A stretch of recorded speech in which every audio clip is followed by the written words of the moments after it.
Hello once again and welcome back to the layout. Today we're going to be looking at a couple of things. The first thing is this new addition. It's a Lima engine shed or engine house. So I finally have an engine facility on the layout. This particular model I first took a fancy to when I was a schoolboy. It appeared in the 1980 Lima HO catalogue, and I believe it's an Italian prototype. One of the reasons I've always liked it is that it looked very different than many of the other proprietary model train sheds that were on the market at the time. I particularly like the way the windows were shaped. At the front there's a strange baffle, it looks like. I'm not sure what it is to deflect smoke away.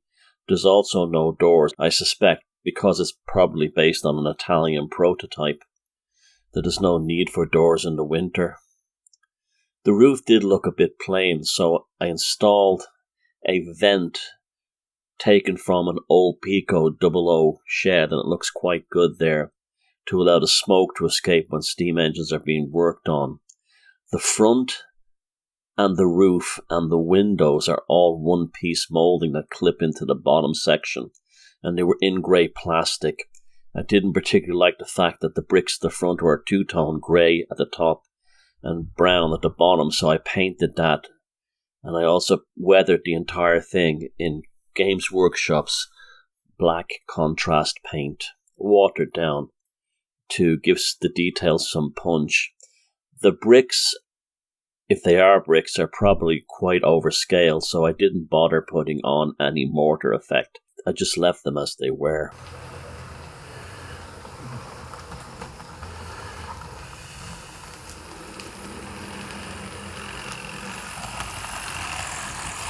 However, the real reason for this video today is to show you this model being hauled out by the Mehano lifelike Alco, which was released in the 70s and made in the old Yugoslavia. The model has been out of production for many years, and it is quite a good model too. It's a Lehigh Valley, running number 638.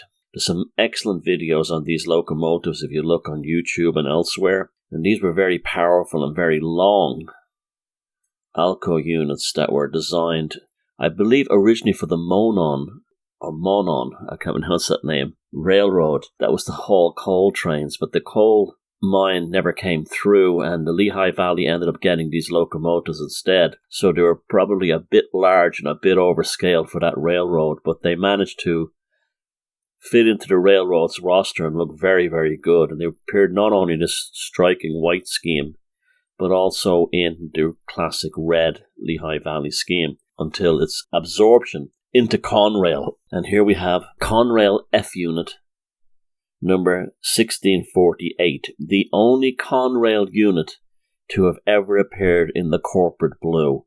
Conrail had numerous F units, but they retained usually the Penn Central colours. If you don't know, Conrail was an amalgamation of several bankrupt railroads in the northeast of the United States in 1976. These included the gigantic Penn Central, which at the time was the largest bankruptcy in the history of the United States of any company, the Lehigh Valley, the Reading, the Central of New Jersey, the Erie-Lackawanna, and several other smaller railroads in the region. Conrail actually went on from bankruptcy to becoming a financial success and one of the greatest railroad and rail transport successes in the world.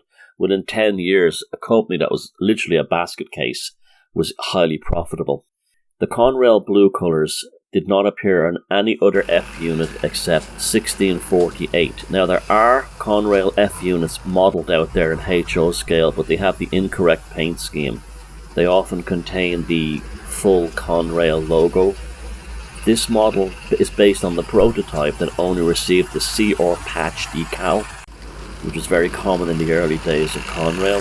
I wanted this model because I think it looks really attractive in that Conrail blue. And I also wanted one to have the correct running number and the correct patch decals, all of which came from Microscale. It's a dummy unit, I believe, an Athean, although I'm not completely sure, or it may be a hybrid of others. I've used a liquid glazing to fill in the windows, and it was painted with spray can colour that was close enough. In Conrail locomotives in those years, There are a myriad of shades of different tones of this sky blue. Some are quite dark and some are very light, so I picked one that was in the middle. I hope you enjoyed this video and please come back and subscribe. Thank you.